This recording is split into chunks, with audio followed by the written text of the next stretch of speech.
Après sa tournée de vérification de la mise en place des structures de base dans le district d'Abidjan, la vice-présidente exécutive Agnès Monet a convoqué une réunion bilan ce mercredi 13 mars au siège du parti. À cet effet, elle a convié les différents responsables du parti. Ce sont les fédéraux, les secrétaires généraux adjoints, les coordonnateurs régionaux et les coordonnateurs régionaux adjoints. Pour Agnès Monet, l'opération d'implantation du parti sur son territoire de compétence est un succès. Évidemment, comme toute mission, il y a des points de satisfaction, il y a des points à parfaire et il y a aussi des propositions que nous avons ensemble dégagées.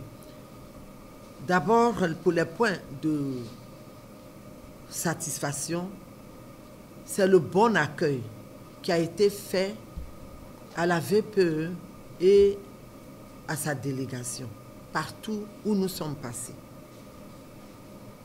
Il y a aussi la forte mobilisation que nous avons observée dans toutes les fédérations que nous avons visitées.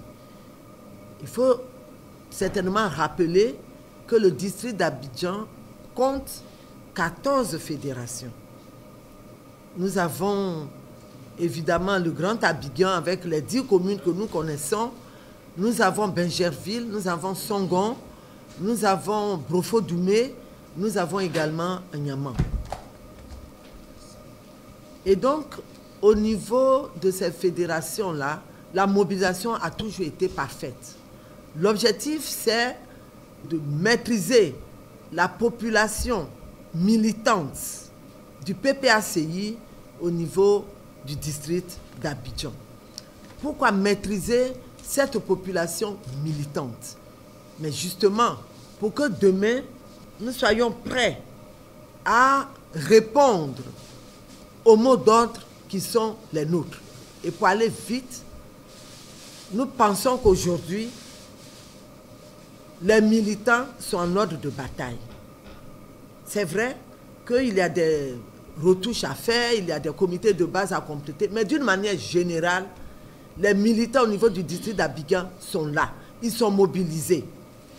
Concernant l'opération CAP Sud 2025 lancée par le comité central, la vice-présidente exécutive précise les priorités du parti qui s'imposent au district d'Abidjan.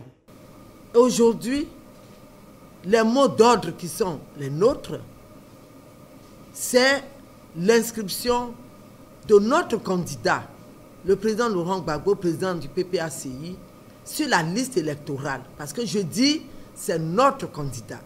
Ça, c'est une bataille pour nous, importante.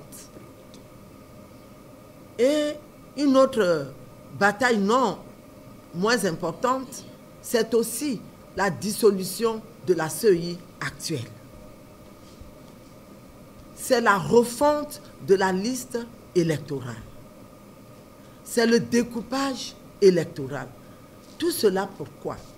Tout cela pour que nous puissions nous engager à des élections inclusives, transparentes, crédibles. Et pour nous, c'est important pour bâtir effectivement une Côte d'Ivoire, après ces élections-là, plus démocratique, plus inclusive, plus prospère et qui puisse effectivement mettre la question de sa souveraineté, de son indépendance en avant.